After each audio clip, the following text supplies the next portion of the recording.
சௌடம்பிகாவின் பல வருட ஆசை வெற்றியாக போகிறது என்ற எண்ணமே அவள் மனதில் இருந்த பயங்களை மறைத்து அவளை ஆனந்த களிப்பில் திகைக்கச் செய்தது. அவளின் மகிழ்ச்சியை அவளை பார்த்து கொண்டிருந்த பூர்ணிமாவிற்கு தொத்தி கொண்டது. அவந்திகா ஆர்டிபிஷியல் லிம்ப் டெக்னாலஜியை வடிவமைக்க போகிறாள் என்ற செய்தி பூர்ணிமாவின் காதில் விழுந்த நொடி தன் உலகம் மொத்தம் இருண்டு விட்டதாய் தான் நினைத்தாள். நிச்சயமாக அவந்திகா எப்பாடுபட்டாவது அதை வடிவமைத்து உருவாக்கி விடுவாள் என்று அவளது மனது அவளுக்கு எச்சரித்து வேறு துளைத்தது. அது மட்டும் நடந்துவிட்டால் அவ்வளவுதான். இப்போது அவந்திகாவை புழுவை விட மோசமாக நடத்தும் சந்திரன் குடும்பத்தினர் எல்லோரும் இந்த முயற்சியில் அவள் வெற்றி அடைந்து விட்டால் தலைமேல் தூக்கி வைத்து கொண்டாட ஆரம்பித்து விடுவார்கள். அதன் பிறகு ரவியை நினைத்தாலும் பூர்ணிமாவை திருமணம் செய்து கொள்ள முடியாதபடி செய்து விடுவார்கள்.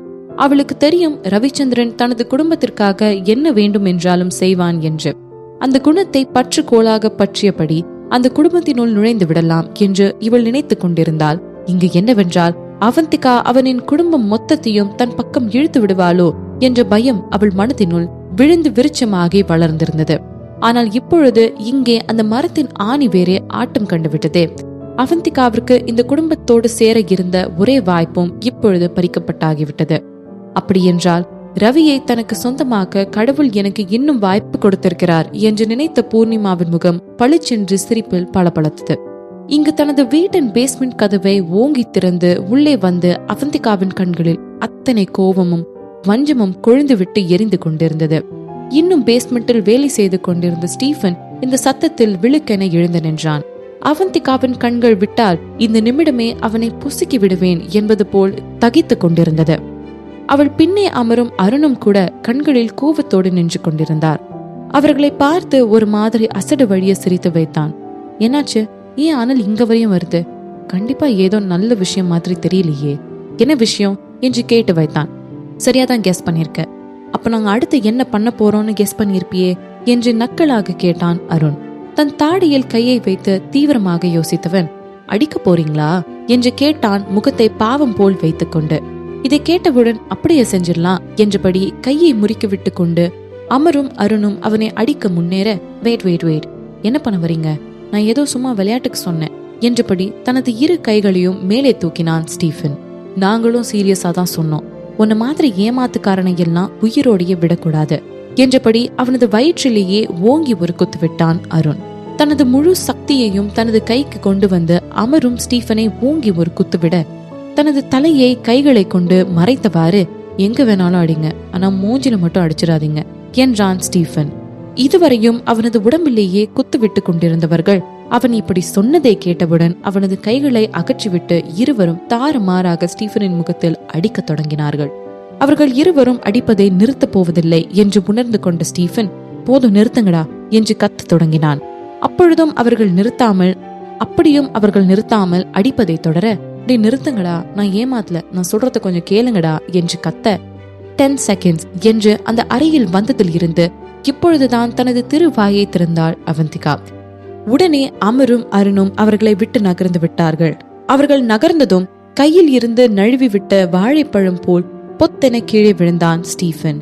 அவனுக்கு மூச்சு திணறி கொண்டிருந்தது. அப்படி இருந்தும் அவன் முதலில் ஆராய்ந்தது அவனது அழகு முகத்தை தான். தனது முகத்தை தொட்டு பார்த்தவனுக்கு ஆங்காங்கே மலை மேடுகள் போல் புடைத்து போயிருப்பது தெரிய, இப்படு பாவிகளா, என் மூஞ்சில மட்டும் அடிக்காதீங்கன்னு சொன்னேன்லடா. இப்படி ஒரு அழகான முகத்தை அடிக்க உங்க 2 பேர்த்துக்கும் எப்படிடா மனசு வந்துச்சு என்று செவிப்பறை கிழித்து விடும் அளவிற்கு கத்தினான் ஸ்டீஃபன் ஒகேனல். இப்போ சொல்லு, நீ ஏன் சௌடம்பிகாவுக்கு என்னோட டிசைனை திருட ஹெல்ப் பண்ண என்று கேட்டபடி அவனிடம் நடந்து வந்தாள் அவந்திகா. அவளை நிமிர்ந்து பார்த்தவன், இவங்க 2 பேரும் வெளியே போனாங்கன்னா நான் சொல்லுவேன் என்றான். அமரையும் அருணையும் சுட்டி காட்டி கூற, உனக்கு வாங்கினது இன்னும் பத்தலைன்னு நினைக்கிறேன்டா என்றபடி கையை ஓங்கி கொண்டு அவனை அடிக்க வந்தான் அருண். அந்த நேரம் பார்த்து 2 பேரும் வெளியே வெயிட் பண்ணுங்க என்று அவந்திகா கூறிவிட அருண் அதிர்ச்சியில் அந்த இடத்திலேயே நின்று விட்டான். அக்கா, நீங்க இவன் சொல்றதுக்கெல்லாம் ஒத்து போக கூடாது என்றான் இன்னும் அதிர்ச்சியில் இருந்து விலகாமல். அருண் சொல்றதுதான் சரி அவந்திகா, இவனோட உன்னை தனியா விட்டுட்டு போறது உனக்கு தான் ஆபத்து என்றான் அமர். அவன் என்னை எதுவும் பண்ண மாட்டான், பிளீஸ் 2 பேரும் வெளியே வெயிட் பண்ணுங்க என்றாள் அவந்திகா. ஆனா என்று அவன் ஏதோ கூற வர, நான் சொன்னது கேட்கணும்னு நினைக்கிறேன் என்றாள் அழுத்தமாக. இனி அவளது எண்ணத்தை மாற்ற முடியாது என்று புரிந்து கொண்ட அருணும் அமரும் அமைதியாக வெளியே சென்று விட்டார்கள். வெளியே சென்றவர்கள் கதவில் காதை வைத்து காத்திருந்தார்கள். ஏதாவது தவறாக நடப்பதாக தெரிந்தால் அப்படியே உள்ளே குதித்து விடலாம் என்ற எண்ணத்தோடு. ஆனால் கொடுமையில் கொடுமையாய் அவந்திகாவும் ஸ்டீஃபனும் சிறு குரலில் பேசிக் கொண்டிருந்தார்கள் போலும். அவர்கள் இருவருக்கும் உள்ளே நடக்கும் ஒன்றுமே கேட்டு தொலையவில்லை.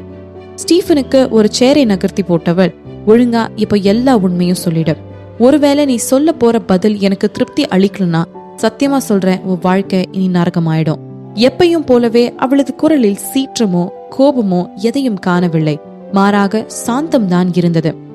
ஆனால் யாரும் இருக்கும் இடத்தில் இருந்து கொண்டால் எல்லாம் சௌக்கியமே என்று கவிஞர் கண்ணதாசன் சொன்னது போல் கோபம் இருக்க வேண்டிய இடத்தில் கோபம்தான் இருக்க வேண்டும். மாறாக அதீத சாந்தம் இருந்தால் எதிராளிக்கு இனி நிச்சயமாக சௌக்கியமாக இருக்க மாட்டான் என்று தானே அர்த்தம். மெதுவாக அந்த சேரில் ஏறி அமர்ந்தவன் அவந்திகாவிற்கு பதில் சொல்லாமல் அவன் முகத்தில் உருவாகி இருந்த மேற்கு தொடர்ச்சி மலைகளை ஆய்வு செய்துவிட்டு, முன்னாடியே உன் ஆளுங்க இப்படி அடிப்பாங்கன்னு தெரிஞ்சிருந்தா நான் அப்பயே ஒதுங்கி நின்றுப்பேன் என்று வேறு சொல்லி வைத்தான். அப்போ நீ உன்னோட தப்ப ஒத்துக்கிற என்று கேட்டாள் அவந்திகா. இப்பொழுது அவளது கேள்விக்கு பதில் சொல்லாமல், நான் தான் சௌடம்பிகாவுக்கு உன்னோட டிசைன்ஸை கொடுத்தேன்னு உனக்கு எப்படி தெரியும் என்று கேட்டு வைத்தான். ஏன்னா எல்லா விஷயமும் ஒண்ணுக்கொன்னு பின்னப்பட்டிருக்கிறது நல்லாவே தெரியுது. நான் டிசைனை முடிச்ச நேரத்திலேயே சௌடம்பிகாவை டிசைனை முடிச்சிருக்காங்க. அதே நேரத்துல இந்த டிசைனை முடிக்கிற அளவுக்கெல்லாம் அவங்களுக்கு கேப்பபிலிட்டி இல்ல என்றாள். எரியுதே என்று தன் முகத்தில் மேல் உருவாகி இருந்த மலைகளின் ஒன்றின் மேல் கை வைத்தவன், ஆனா நீ சொன்னதும் சரிதான், அவளால இந்த டிசைன் செஞ்சு முடிக்கவே முடியாது என்றபடி என்று இழித்தான். நிலைமையே கொஞ்சம் சமூகமாக பார்க்கிறானாம். இங்க வெட்டி கதை பேசலாம், நான் வரல, சீக்கிரமா விஷயத்த சொல்லு என்றாள் பட்டென்று. பின்பு அவன் முகத்தை தீவிரமாக வைத்துக் கொண்டவன், சௌடம்பிகாவும் நம்மள ஒருத்திதான் என்றான். நம்மள என்ற வார்த்தையில் அழுத்தம் கொடுத்து. இதை கேட்ட அவந்திகாவிற்கு ஆச்சரியம் தாழவில்லை. கண்களை சுருக்கிக் கொண்டு அவனை பார்த்து, அதனால என்றாள். நம்மளோட ஐடென்டிட்டிய பத்தி தெரிஞ்சுக்க கூடிய ஒரு பொருள் சௌடம்பிகா கிட்ட இருக்கு. அத பத்தி நான் கேட்டப்போ உன்கிட்ட இருந்து நான் டிசைனை திருடி கொடுத்தா அவ அந்த பொருளை என்கிட்ட தாரேன்னு சொன்னான், அதான் என்றான் சுருதி இறங்கிய குரலில். அது என்ன பொருள்? ஒருவேளை இவன் நம்ம கிட்ட பொய் சொல்ல பாக்கிறானோ என்று கணிக்க மிகுந்த எச்சரிக்கை உணர்வுடன் கேட்டாள் அவந்திகா. அவளை பார்த்து சிரித்தவன், அது என்ன பொருள்னு எனக்கும் தெரியல, ஆனா அதே பொருள் என்கிட்டயும் இருக்கு. அண்ட் ஐம் ஷூர் அந்த பொருள் உன்கிட்டயும் ஒண்ணு இருக்கும்னு என்றான் அதே சிரிப்புடன். இதை கேட்ட அவந்திகா மீண்டும் ஒரு ஆச்சரியத்தில் தாக்கப்பட்டாள். என்கிட்ட ஒண்ணு இருக்குன்னு நான் ஒத்துக்கிட்டேன். அதோட நம்ம 3 பேரை தாண்டி இன்னும் சிலர்கிட்ட அந்த பொருள் இருக்கலாம். அது எல்லாத்தையும் ஒன்னா கலெக்ட் பண்ணாதான் அதோட பர்பஸ் என்னன்னு நமக்கு தெரியும் என்றான். அவன் சொற்களில் புதிர் இருந்தாலும் என்ன சொல்ல வருகிறான், எதை பற்றி சொல்கிறான் என்று அவந்திகாவிற்கு தெல்ல தெளிவாக புரிந்தது. வேற யாரு என்று ஆர்வமாக கேட்டாள். எனக்கு இன்னும் சரியா தெரியல. இதுவரையும் உன்னையும் சௌடம்பிகாவையும் தான் நான் கண்டுபிடிச்சிருக்கேன். மித்தவங்களையும் கண்டுபிடிச்சேன்னா உங்ககிட்ட கண்டிப்பா சொல்றேன் என்றான் ஸ்டீஃபன். அந்த பொருள் எங்க, என்கிட்ட கொடு என்று அவன் முன் தனது கையை நீட்டினாள் அவந்திகா. அதற்கு மறுப்பாக தலையசைத்தவன், இல்ல, என்னால அதை இப்ப தர முடியாது. என்னோடதும் சௌடம்பிகாவோடதும் என்கிட்டயே இருக்கட்டும். ஆனா நான் திரும்பி உன்கிட்ட தான் வருவேன். ஏன்னா அந்த விஷயத்துல இருக்கிற மர்மத்தை உன்னால மட்டும்தான் உடைக்க முடியும்னு எனக்கு தோணுது. எல்லாமுமே மொத்தமா எனக்கு கிடைக்கிற வரைக்கும் என்கிட்ட இருக்க 2ஐயும் உன் சார்பா நானே வச்சுக்கிறேன். என்ன நம்ப அவந்திகா, என்கிட்ட இருக்க 2 பொருளையும் நான் பத்திரமா வச்சுப்பேன். இப்போதான் என்னை ஏமாத்திருக்க, அதுக்குள்ள இன்னொரு விஷயத்துல நான் உன்னை நம்புவேன்னு நீ எப்படி நினைக்கிற என்று கேட்டாள் அவந்திகா. நீ நியாயமே இல்லாம என் மேல பழி போடுற அவந்திகா.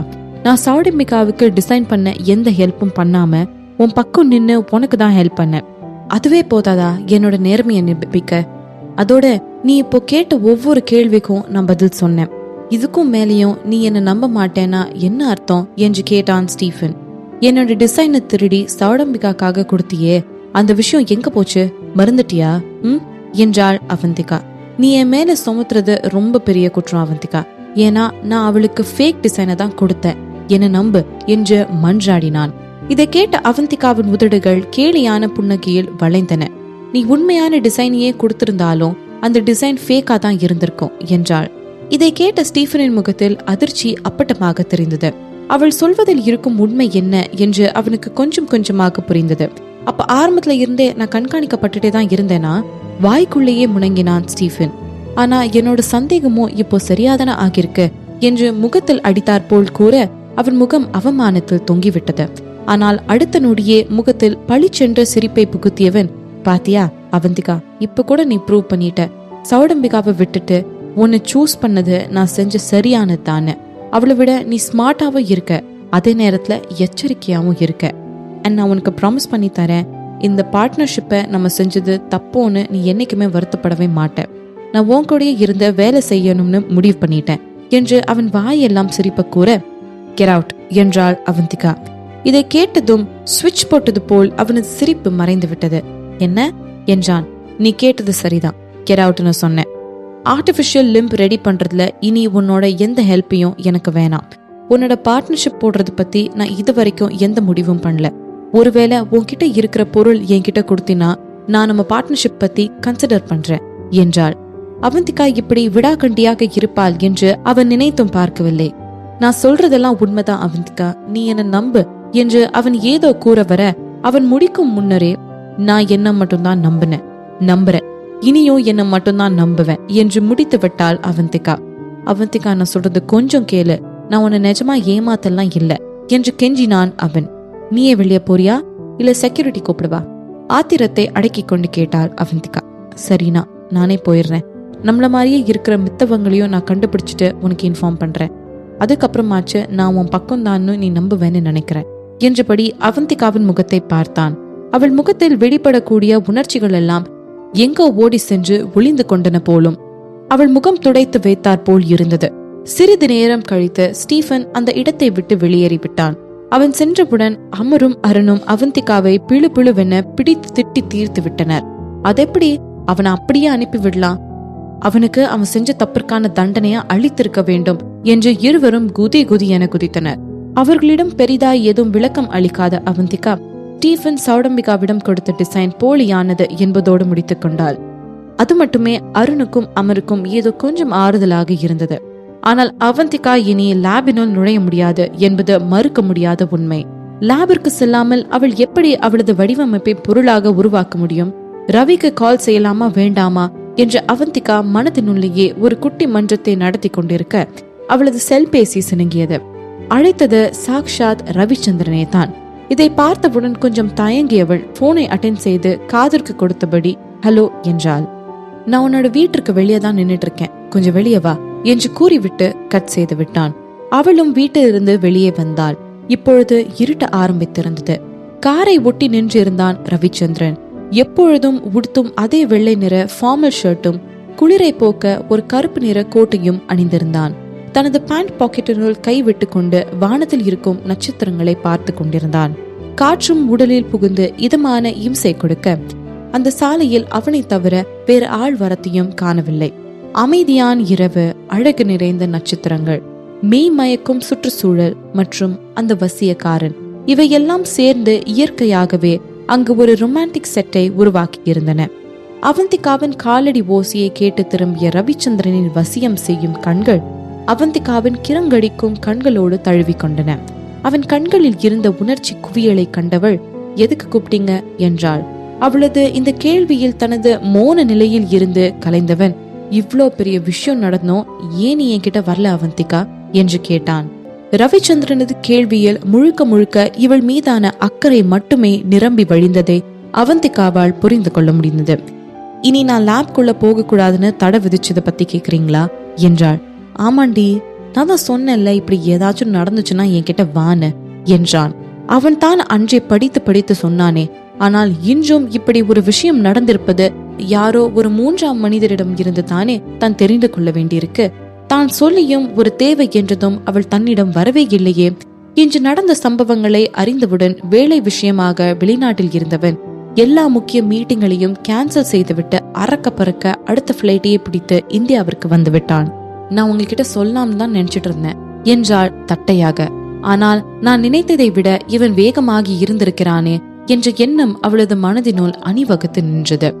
அவள் சொன்னதை கேட்டவுடன் ஒரு அகலமான புன்னகையை சிந்தியவன் அவளது கையை பிடித்து இழுத்தவாறே, வா உள்ள ஏறு, நம்ம ஏதாச்சும் நல்ல இடத்துல உட்காந்து பேசலாம் என்றான். அவன் சொன்னதை கேட்டவள் தனது பாதத்தை நிலத்தில் இன்னும் அழுத்தி ஊன்றியவள், இதுவும் நல்ல இடம்தான் என்றபடி அவளது கையை அவனது கைகளில் இருந்து விடுவிக்க பார்க்க அவனது பிடி இன்னும் இறுக்கியது. பிளைட்ல இருந்து இறங்கினோன்னே நேரா இங்க தாண்டி வரேன், காலையில இருந்து எதுவும் சாப்பிடவும் இல்ல, ப்ளீஸ் பசிக்குதுடி, டின்னர் முடிச்சிட்டு நம்ம டிஸ்கஸ் பண்ணலாம் என்று அவன் பாவமாக கெஞ்ச அவளுக்கு ஏதோ போல் ஆகிவிட்டது. மனதை சிலுப்பிக் கொண்டவள் தனது கையை இந்த முறை வேகமாக அவனிடம் இருந்து இழுத்து கொண்டாள். அதுக்கு இப்படி கையை பிடிச்சு இழுக்கணும்னு எந்த அவசியமும் இல்ல என்று முறைப்புடன் கூறிவிட்டு நல்ல பிள்ளையாக சென்று காரில் ஏறி அமர்ந்து கொண்டாள். இதை பார்த்தவனுக்கு சிரிப்பு தான் வந்து தொலைத்தது. தானும் காரினுள் ஏறியவன், அப்புறம் என்ன சாப்பிடலான்னு இருக்க என்றான். இது உங்களோட டின்னர் என்றாள் அதே முறைப்புடன். அதனால என்ன, நீ என்ன ஆசைப்படுறியோ அதை பண்ணலான்னு தாண்டி கேட்டேன் என்றான். நான் என்ன ஆசைப்படுறேன்னா இந்த டின்னரை கேன்சல் பண்ணிடலாம்னு என்றாள் வெடுக்கென்று. இதை கேட்டுவிட்டு டிரைவரிடம் திரும்பியவன், பக்கத்துல இருக்கிற ரெஸ்டாரண்ட்டுக்கு போங்க என்று கூறிவிட்டு அமைதியாக இருந்து கொண்டான். போட் கிளப் ரோட்டை தாண்டி அருகில் இருந்த ஒரு உணவகத்திற்கு கார் விரைந்தது. இது ஒரு மேல் நாட்டு உணவு வகைகளை விநியோகிக்கும் உணவகம். இப்பொழுதுதான் முதல் முறையாக அவந்திகாவுடன் அவன் டின்னருக்கு வெளியே வருகிறான். அங்கிருந்த டேபிளின் முன்னிருந்த ஒரு சேரில் அமர்ந்தவன் இதை அவளுடன் டேட்டிங் வந்ததாக நினைத்து கொண்டான். அவனுக்கு எதிரில் அமர்ந்த அவந்திகாவோ ஒரு பிசினஸ் மீட்டிங் வந்ததாக நினைத்து கொண்டாள். இருவரும் அமர்ந்ததும், உங்களால என்ன மறுபடியும் லேபுக்குள்ள வர வைக்க முடியுமா என்று காரியத்தில் கண்ணாக கேட்டாள். நான் என்ன கேள்விப்பட்டேன்னா சௌடம்பிகா டிசைனை ரெடி பண்ணிட்டாலாம் என்றான் ரவிச்சந்திரன். அந்த டிசைன் என்னோடது, அது அவன் என்கிட்ட இருந்து திருடிட்டா, ஆனா இது ஒரு ஃபேக் டிசைன் தான் என்று விளக்கினாள். அப்போ அவளுக்கு எதிராக உன்கிட்ட ஏதாச்சும் ஆதாரம் இருக்காடி, அப்போதான் நம்மால அவளை எல்லார் முன்னாடியும் வெளிப்படுத்த முடியும் என்றான். பூடகமான சிரிப்பு ஒன்றை உதிர்த்தவள், ஆதாரம் எல்லாம் தேவையே இல்லை, அவளே அவளோட திட்டுத்தனத்தை வெளிப்படுத்துவா என்றாள். என்னடி சொல்ற, என்ன பிளான் பண்ணிருக்க என்று ஆர்வம் மின்னும் கண்களுடன் கேட்டான் ரவிச்சந்திரன். அது இப்ப விஷயம் இல்ல, நான் கேட்டதுக்கு நீங்க இன்னும் பதில் சொல்லல என்று ஞாபகப்படுத்தினாள். பாட்டி அவளை நம்புறாங்க, சௌடம்பிகாவை மறுபடியும் லேப் போகலாம்னு சொல்லிட்டாங்கடி. இந்த விஷயத்துல என்னால ஒண்ணுமே பண்ண முடியாது. ஒருவேளை நீ அவளுக்கு எதிரான எவிடன்ஸ் ஏதாச்சும் கொடுத்தா அவளை துரத்திடலாம் என்றான் ரவிச்சந்திரன். என்கிட்ட எந்த ஆதாரமும் இல்ல, அப்படி இருந்தாலும் உங்க வீட்டு ஆளுங்க அதை நம்ப மாட்டாங்க. உங்களாலையும் எதுவுமே பண்ண முடியாதுன்னா என்னோட ரிசர்ச் முடிக்க நான் போய் வேற ஏதாச்சும் லேப் தேடி பாக்குறேன். என்ஜாய் யுவர் டின்னர், நான் கிளம்புறேன் என்றபடி கிளம்ப எழுந்து நின்றாள் அவந்திகா. வெளியே போக போனவளின் கைகளை ரவிச்சந்திரனின் கைகள் பிடித்து இழுத்தன. இந்த எதிர்பாராத தொடுதலில் விருட்டென திரும்பி நின்று அவனை பார்த்து முறைத்தாள் அவந்திகா. அவளை ஆழ்ந்து பார்த்தவன், இன்னும் சாப்பாடே வரல, அதுக்குள்ள ஏண்டி போறேன்னு குதிக்கிற என்றான். நான் இங்க உங்க கூட வந்தது பிசினஸ் பேசதான், டின்னர் சாப்பிட இல்ல. இப்ப நம்மளோட பேச்சுவார்த்தையும் முடிஞ்சிருச்சு, சோ இதுக்கும் மேல இங்க எனக்கு என்ன வேலை என்றாள் முகத்தில் அடித்தார் போல். அவளுக்கு இவனுடன் டின்னருக்கு வர மெனக்கெட்ட எந்த ஈடுபாடும் இல்லை. அவளுடன் இங்கு வர வேண்டும் என்று ஆசைப்பட்டது அவன் தானே. அவளை பொறுத்தவரையில் ரவி அவளுடைய பிசினஸ் பார்ட்னர், அதை தாண்டி எதுவும் இல்லை. அப்பொழுது இங்கு வந்த பிசினஸ் பேச்சு முடிந்து விட்டதால் அவளுக்கு இங்கே இருந்து என்ன ஆக போகிறது? ஏனோ ரவிக்கு தன்னை அவந்திகா அவளது தேவைக்காக பயன்படுத்திக் கொள்வதை போல் உணர்ந்தான். இப்பொழுது இவன் மூலம் அவளது தேவை நிறைவேறாது என்று தெரிந்ததும் இவனை தூக்கி எறிந்து விட்டு போகிறாள் என்பதை போல் தோன்றியது. ஆனால் இந்த மொத்த உலகத்திலேயே அவனுக்கு இப்படி தன்னை பயன்படுத்திக் கொள்கிறார் என்று ஒரு எண்ணம் தோன்றியும் எந்த எதிர்வினையும் செய்யாமல் ரவிச்சந்திரன் அமைதி காக்கிறான் என்றால் அது அவனுக்கு எதிரே இருப்பது அவந்திகா என்ற காரணத்தினால் மட்டும்தான் என்று அவளுக்கு யார் சொல்வது?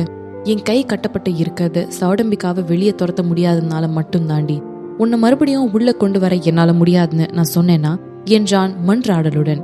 இதை கேட்டதும் அவன் எதிர்பார்த்ததை போலவே அவந்திகா வந்து இருக்கையில் அமர்ந்து கொண்டாள். அவனும் அவன் பிடியை விட்டு விட்டான். ஆனா உங்க பாட்டி தான் என்ன லேப்குள்ள வரக்கூடாதுன்னு பேன் பண்ணிட்டாங்களே, அதோட எனக்கு மறுபடியும் அங்க வரணும்னா எந்த அவசியமும் இல்லை. என்னால வேற ஒரு லேப்லயும் இந்த ரிசர்ச்சை முடிக்க முடியும். ஆனா இந்த ப்ராஜெக்டோட பேட்டன்ட் உங்க கம்பெனிக்கு தான் கிடைக்கணும்னு நான் நினைச்சேன், அதான் என்று அவள் இழுக்க இதை கேட்டவுடன் அவனது முகத்தில் பொலிவு கூடி பளிச்சென்று ஆகிவிட்டது. அவனுக்கு சொந்தமான கம்பெனிக்கு தான் எல்லாம் நன்மையும் கிடைக்க வேண்டும் என்று நினைக்கிறாளா? அவனுக்கு சந்தோஷம் தாழவில்லை. இந்த மாதிரி ஒரு நல்ல பேட்டன்ட் கண்டிப்பா கௌதமுக்கு தான் கிடைக்கணும் என்று அவள் கனிவுடன் கூற அவனது முகம் ஃபியூஸ் போன பல்ப் போல் ஆகிவிட்டது. அவனுக்கு தெரிந்திருக்க வேண்டாமா? அவந்திகாவை பொறுத்தவரை என்ன கெட்ட நேரத்தாலோ ரவிச்சந்திரன் கௌதமுடன் தொடர்புடையவன் ஆகிவிட்டான் என்பதனால் தான் அவனிடம் இவள் இப்படி அமர்ந்து பேசக்கூட செய்கிறாள் என்று. தப்புதான். ஆனால் இந்த யதார்த்தம் அவனை வெகுவாக சுட்டது. அதனால ரொம்ப எஃபர்ட் போட்டுதான் என்ன உள்ள கொண்டு வரணும்னா நான் வேற வேலை பாக்குறேன். மீண்டும் முகத்தில் அடித்தார் போல் கூறினாள். அதாவது சந்திரன்களின் உதவி இல்லாமலும் தன்னால் வெற்றி பெற முடியும் என்கிறாள். டோன்ட் வரி, இந்த பிரச்சனைக்கான தீர்வு ரொம்ப சிம்பிள் தான். உன் வழியில யாரும் என்ன மீறி வரமாட்டாங்க. நான் உனக்கு வாக்கு கொடுக்கறேன் என்றான் புன்னகையுடன். என்ன சொல்யூஷன் அது என்றாள்.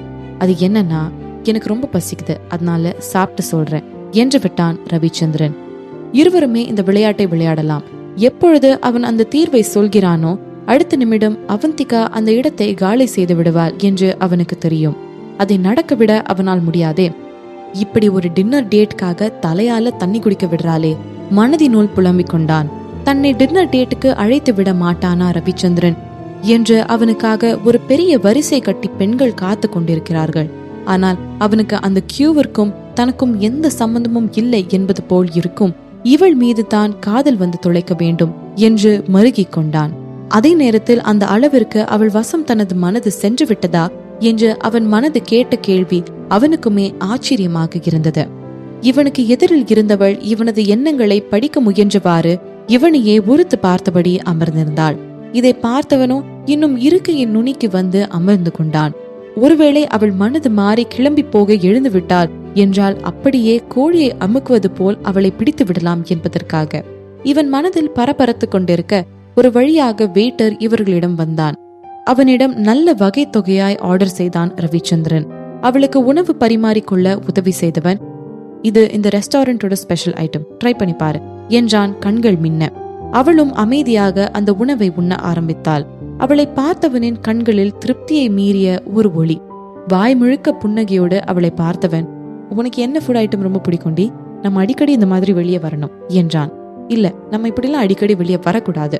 மீண்டும் ஒரு நெத்தியடி நிராகரிப்பு. அதாவது நான் என்ன சொல்ல வந்தேன்னா, நம்ம அடிக்கடி ஃபேமிலியா இங்க வரணும், நம்ம கௌதம் கூட. கோல் அடிக்காமல் இன்று விட போவதில்லை என்ற எண்ணத்துடன் வேறு வழியை முயற்சித்தான் ரவிச்சந்திரன்.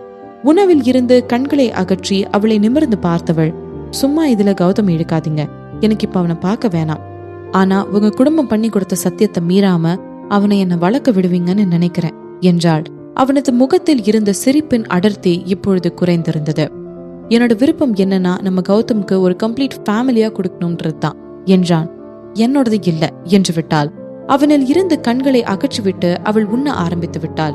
மறுபக்கம் ரவிச்சந்திரனுக்கு இத்தனை நேரம் வயிற்றை கிள்ளிய பசி பறந்து போயிருந்தது. அவன் அப்படி என்ன கேட்டு விட்டான்?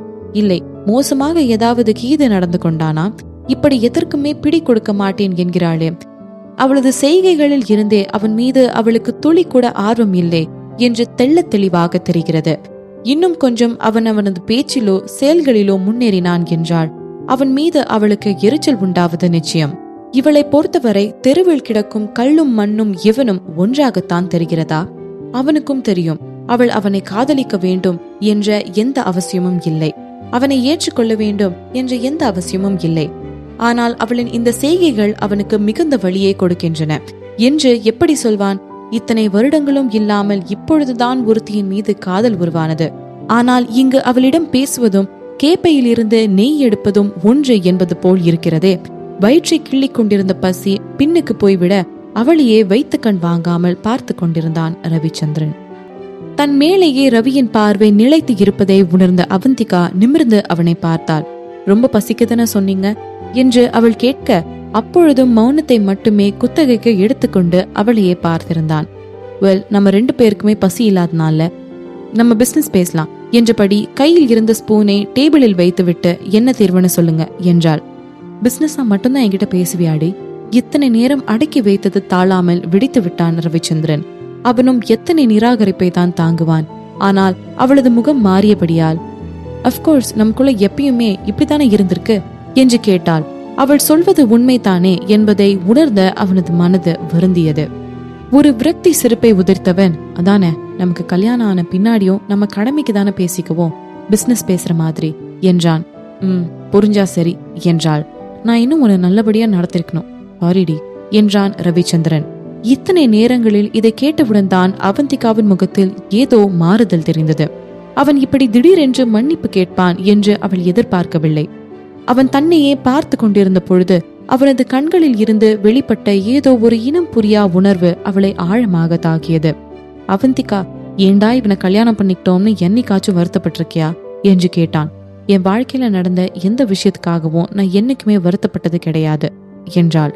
அவளை பொறுத்தவரை ஒரு விஷயத்தை செய்து முடித்துவிட்டு பின்னர் அதற்காக வருத்தப்பட்டு கொண்டு அமர்வது எல்லாம் முட்டாள்தனம். அவள் இதுவரை அதை என்றுமே செய்ததில்லை. அவளை பொறுத்தவரை வாழ்க்கை என்பது மேலும் மேலும் முன்னேற்றம் கண்டு கொண்டு இருக்கும் ஒரு நிகழ்வு. ஒரு தவறு செய்துவிட்டு அதற்காக வருந்தி என்ன ஆக போகிறது? தான் செய்த தவறையும் அது கொடுத்த படிப்பினையும் உணர்ந்து கொண்டு மீண்டும் அத்தவறை செய்யாமலும், இல்லையென்றால் செய்த தவறை சரிப்படுத்திவிட்டும் வாழ்க்கையில் மேலும் மேலும் முன்னேறி கொண்டே இருக்க வேண்டும். அவள் சொன்னதின் உள் அர்த்தத்தை புரிந்து கொண்டவன், நானும் என் வாழ்க்கைய எந்த ஒரு ரிக்ரெட்டும் இல்லாம தான் வாழ்ந்துட்டு இருந்தேன். ஆனா நான் செஞ்ச ஒரு விஷயத்துக்காக இப்ப ரொம்ப வருத்தப்படுறேன். அவளின் உண்மை சுபாவத்தை முதலிலேயே புரிந்து கொண்டிருக்க வேண்டும். புரிந்து கொள்ளாமல் விட்டுவிட்டேனே. தவறான நேரத்தில் அவளை சந்தித்து தொலைத்தேனே. நடந்தது எல்லாம் சரிதான், சரியான இடம்தான், சரியான இரு மனிதர்கள் தான். ஆனால் சந்தித்த நேரம்தான் தப்பானது. ஒருவேளை அவளை அவளாகவே முதலில் இருந்து பார்த்திருந்தான் என்றால் அவர்களது வாழ்க்கை இப்பொழுது எத்தனை சிறப்பாக இருந்திருக்கும். ஆனால் நடந்ததை மாற்ற இறைவனாலும் முடியாதே. ஒரு பெரும் மூச்சை இழுத்து விட்டவன் அவளை ஆழமாக பார்த்து, ஒருவேளை இன்னைக்கு இப்போதான் நம்ம ஃபர்ஸ்ட் டைம் மீட் பண்றோம்னா என்னை பத்தின உன்னோட எண்ணங்கள்ல உனக்கு மாற்றம் இருந்திருக்குமா என்று கேட்டான் ரவிச்சந்திரன். அவனது கேள்வியை உள்வாங்கிக் கொண்டவள் அதற்கான பதிலை யூகிக்க முயன்றாள். இவனை போன்ற ஒரு வசீகரமான மனிதனை இப்பொழுதுதான் முதல் முறையாக பார்க்கிறாள் என்றால் நிச்சயம் அவன் மீது அவளுக்கு ஈர்ப்பு வந்திருக்கலாம் தான். ஆனால் it is impossible between as என்று அவள் கூற அவனது கண்களில் வெறுமை சூழ்ந்தது. நமக்குள்ள என்னைக்குமே செட் ஆகாது ரவி. மீண்டும் அழுத்தமாக சொன்ன அவந்திகா, நான் கிளம்புறேன் என்றபடி கிளம்ப எழுந்து நின்று விட்டாள். அவளது ஒவ்வொரு அடியிலும் அவளது மனதின் உறுதியை பிரதிபலித்தபடி நடக்க ஆரம்பித்திருந்தாள். போகும் அவளது முதுகையை வெறித்தவன் கைகள் இரண்டையும் பின்னி இறுக்கி பிடித்தான். தன்னை சமன்படுத்திக் கொண்டவன் அவனது இருக்கையில் இருந்து எழுந்தவன் அவந்திகாவை நோக்கி விரைந்தான். தனக்கு பின்னால் இருக்கும் கதவு திறக்கப்பட்டு குளிர் சாதனத்தில் இருந்து வெளிவரும் ஈரக்காற்று தனது முதுகில் மோதுவதை உணர்ந்தாள் அவந்திகா. அடுத்த வினாடி ரவிச்சந்திரன் பின்னால் இருந்து அவளை அணைத்திருந்தான். வானும் மண்ணும் கட்டி கொண்டதே, மண்ணில் நீளம் ஒட்டி கொண்டதே. ஒரு மூங்கில் காடெறிய சிறு பொறி ஒன்று போதும், அந்த பொறி இன்று தோன்றியதே. காதல் இடம் பார்ப்பதில்லை, இது இனம் பார்ப்பதில்லை. இது பொசுக்கென்று பூத்திடுதே. ஒரு நீரோடை மீனுக்கு கரை மேலாசை வந்தது. இனி என்னென்ன நேர்ந்திடுமோ. அவந்திகா நகரக்கூட முடியாத அளவிற்கு அவளை இறுக்கமாக அணைத்திருந்தான் ரவிச்சந்திரன். ரவியின் இந்த திடீர் செய்கையை எதிர்பார்க்காதவள் திகைத்து போய் நின்று விட்டாள். அவள் அவனது செயலுக்கு எதிர்ப்பாக வாயை திறக்கும் முன்னரே ரவியின் மூச்சுக்காற்று அவந்திகாவின் முதுகின் மீது மோத அவன் இவளது காதோரம் பேசினான். ப்ளீஸ் அவந்திகா, ப்ளீஸ், இந்த ஒரே ஒரு தடவை என்ன பொறுத்துக்கோ. I just want to hug you என்றான் உயிரை ஊடுருவும் குரலில். அவள் எந்த எதிர்ப்பும் செய்யாமல் பேச்சற்றும் நகர்வற்றும் அப்படியே நின்று விட்டாள். அவனது மனதில் வலி பொங்கியது. ஒருவேளை அவள் அவளை விடுவித்துக் கொள்ள போராடியிருந்தாளோ, இல்லை என்றால் அவன் மீது கோவப்பட்டு கத்தியிருந்தால் கூட அவனுக்கு இப்படி வலித்திருக்காதோ என்னவோ. ஆனால் இவள் இப்படி மரத்து போய் நிற்பது அவனுக்கு ஏதோ போல் இருந்தது. வாழ்வில் முதல் முறையாக அவன் இதயத்தில் வலியை உணர்ந்தான். சில நிமிடங்களுக்கு பிறகு தன்னிடம் இருந்து அவளை விடுவித்து விட்டான். அவனால் வேறேதும் செய்ய முடியவில்லை. அவன் தான் அவள் முன் கையால் ஆகாதவனாய் போய் நிற்கிறானே.